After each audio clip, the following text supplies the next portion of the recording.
Sa una, si Mr. Daryl Gonzaga ay na-diagnose na may diabetes type 2 sa nakalipas na 4 na taon.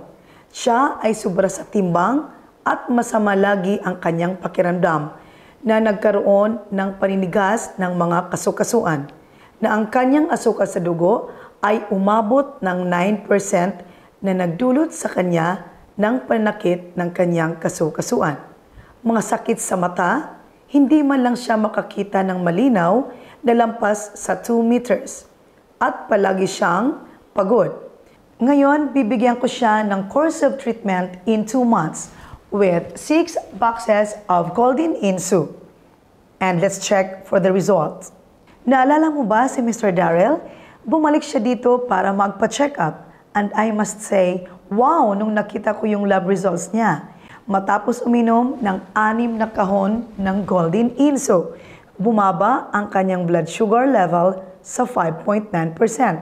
Ligtas na siya at malayo na sa komplikasyon sa diabetes. No joint pains anymore. Nabawasan din siya ng 10 pounds. Salamat sa Golden Insu. I'm very happy to help my client to be stronger and healthy. Lagi akong naniniwala sa Golden Insu. Ang Golden Insu ba ay gumagana ng maayos sa iyo at nakakagamot ng iyong diabetes? Opo, doktor. Salamat, Golden Insu.